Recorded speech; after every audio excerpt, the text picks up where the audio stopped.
You were asleep, deep enough that the world had disappeared. And then, without warning, you jolted awake, not from fear, not from a dream. Your body snapped back as if something pulled you too fast, your heart racing, your awareness suddenly sharp in the darkness. This is the moment no one explains. Why does it happen when everything's quiet?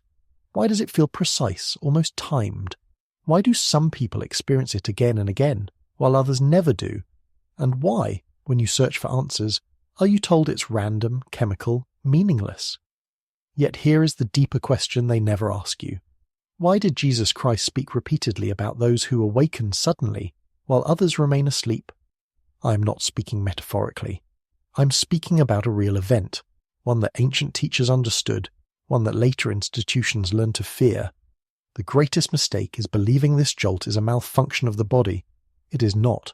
It is a correction, a return, a snapping back of awareness when your inner field shifts faster than the physical form can follow. Most people sleep and drift without consequence. But some of you are interrupted, pulled back, activated. That interruption is not punishment. It is a signal. Something changed while you were gone. Something aligned too quickly. And when that happens, the system reacts. Stay with me. Because what just happened to you was described long ago, recorded, preserved, and then deliberately buried. And once you understand why you woke up like that, you will never experience sleep or yourself the same way again.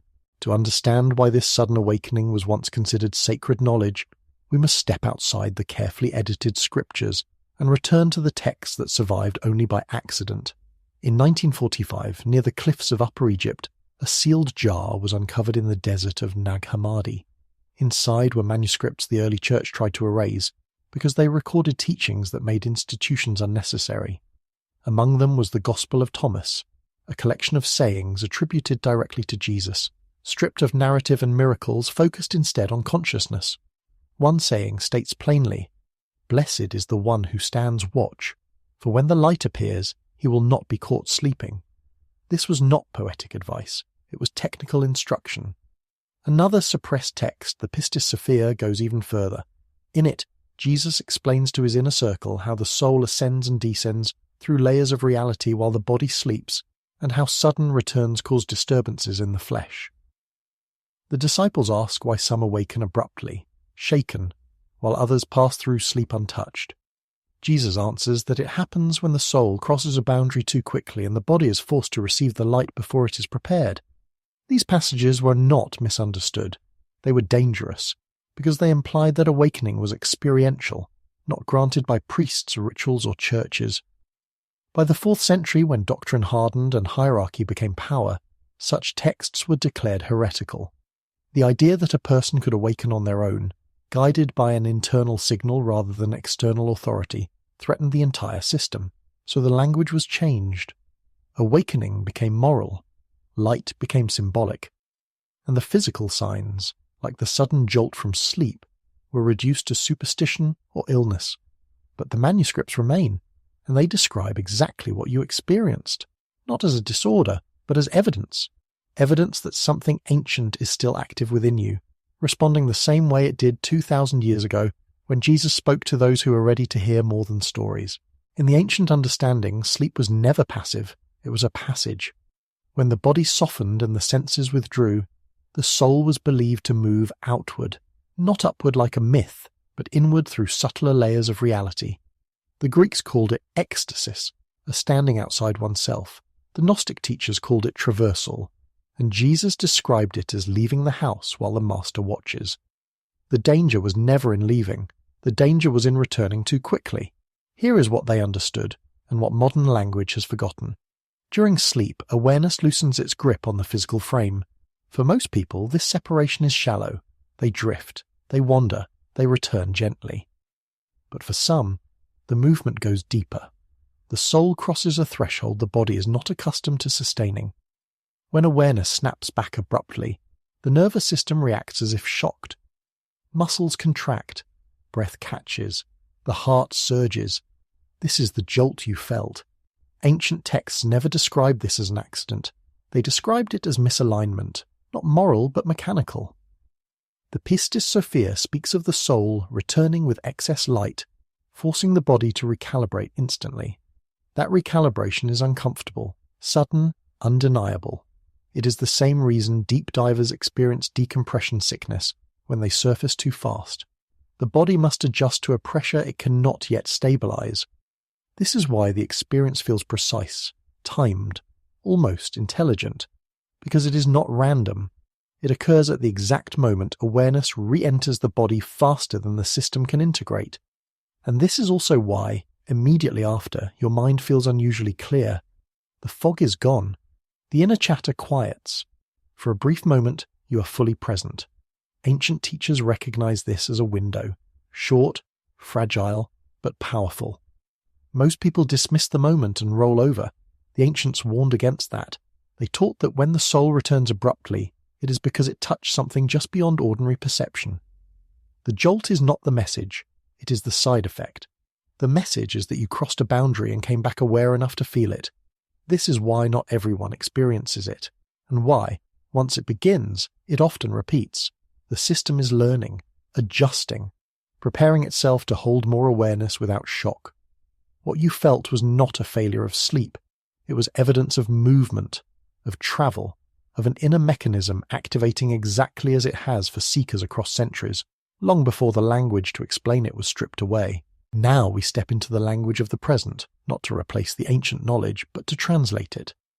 Because what the old texts describe symbolically, modern frameworks are beginning to circle from another direction, not with reverence, but with instruments, and they are seeing the same pattern.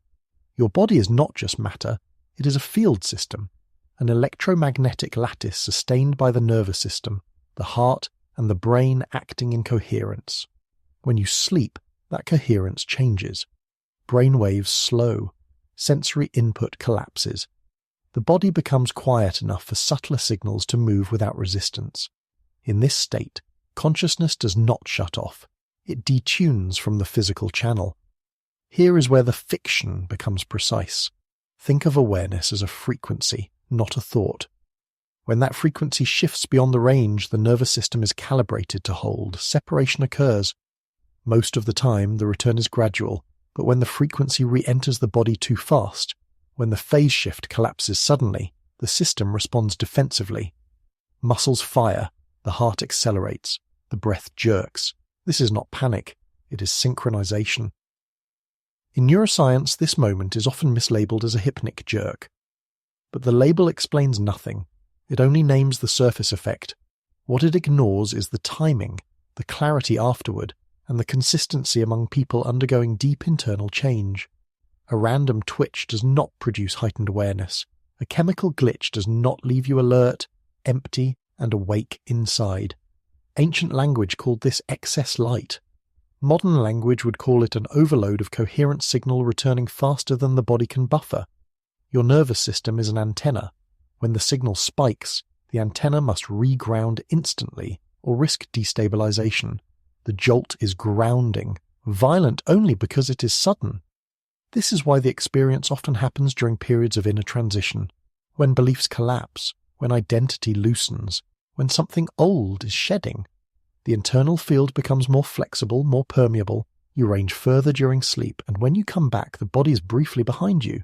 Here is the part few dare to say. This is not pathology. It is adaptation. Systems that never leave never need recalibration. But systems that travel must learn how to return smoothly.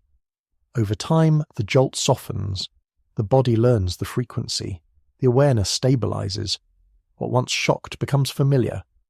This is exactly what the ancient teachers meant by the body becoming able to bear the light. Not metaphor, not religion, a physiological spiritual convergence. You are not malfunctioning, you are tuning. And that violent snap you felt was the sound of alignment happening faster than comfort allows.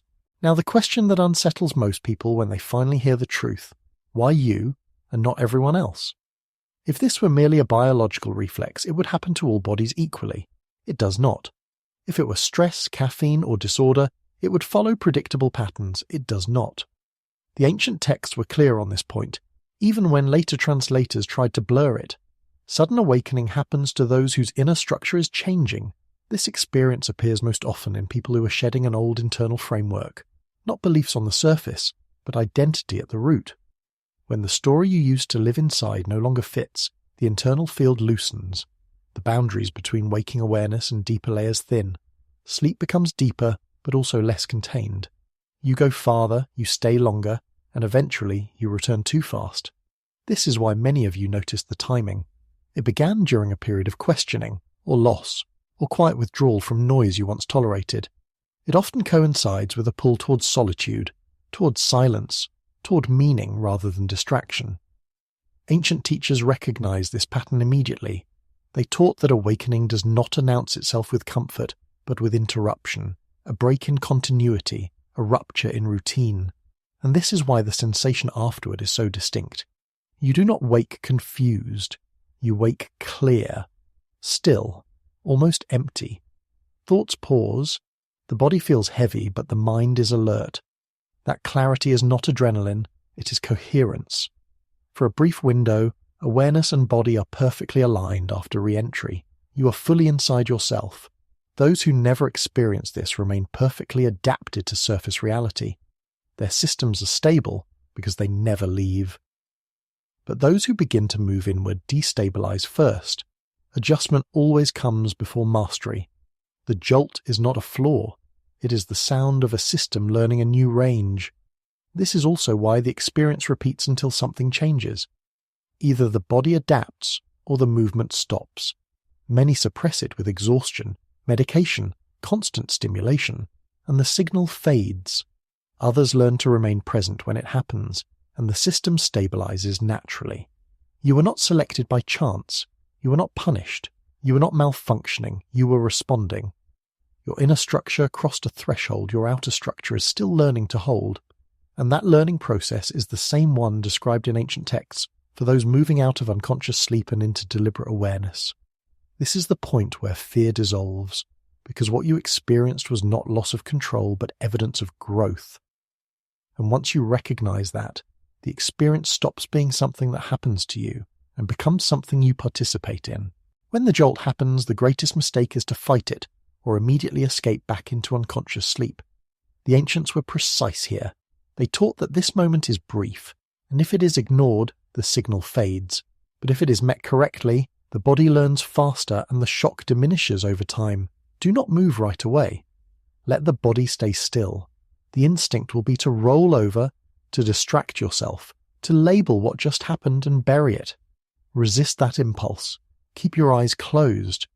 Let the breath slow on its own. You are not trying to control anything. Control collapses coherence. You're allowing synchronization. Bring your attention, not your imagination, but your attention into the center of the chest, not emotionally, mechanically. Feel the weight of the body against the bed. Feel gravity pulling you downward. This is grounding. The jolt happened because awareness returned too quickly. Grounding tells the system it is safe to stay. Now notice the silence. After the jolt, there is always a gap. Thoughts pause. This gap is the doorway the ancient teachers referred to, not as a vision, but as stillness. Do not search for images. Do not ask questions. Just remain aware of being aware. This trains the nervous system to hold the frequency without recoil. If the heart is racing, let it race. Do not slow it deliberately. The rhythm will settle once coherence returns. If the body feels heavy or electric, allow it. These are signs of recalibration, not danger. The more you allow without resistance, the faster the system learns. Remain there until sleep returns naturally, or until you feel fully settled back into the body. Sometimes this takes seconds, sometimes minutes. The time is irrelevant. What matters is that you did not flee the moment. You stayed present through re-entry. The ancient texts never taught people how to leave the body. They taught them how to return without shock. This is that teaching stripped of ritual and superstition. A simple act of presence during the moment your system is most open. Each time you do this, the jolt softens, the body adapts, awareness stabilizes. Eventually the return becomes smooth, silent, and the interruption becomes a doorway rather than a disruption. This is not something you master overnight. It is something you remember. And the fact that you are experiencing the signal at all means the system has already begun to change. What I want you to understand now is this. Nothing went wrong. The moment you jolted awake, you crossed a line most people never approach, And the reason this experience unsettles you is not because it is dangerous, but because it is unfamiliar in a world that has forgotten how awakening actually feels. The systems that govern modern life depend on unconscious continuity. Sleep, wake, work, repeat. No interruptions, no ruptures, no questions, but your body interrupted itself. Your awareness broke pattern, and ancient teachers understood that when continuity breaks, consciousness has an opening to reclaim itself. This is why these teachings were buried, not because they were false, but because they made people ungovernable from the inside. A person who recognizes their own signals no longer waits for permission to understand themselves. They no longer outsource meaning. They listen inward. You are not imagining this. You are not alone, and you are not early. You are right on time. The fact that you are here, listening to this, recognizing yourself in these words, is part of the same process that pulled you awake in the dark. Awareness recognizes itself when it is ready. Now I ask you to do something simple, but deliberate. If you have experienced this sudden awakening even once, leave a comment below with a single word. Committed. Not for me, for you. It is a signal, a marker, a way of telling your own system that you're no longer dismissing what it is trying to show you. Because once you stop dismissing the signal, it changes. And when the signal changes, so does the path you're walking, whether the world notices or not.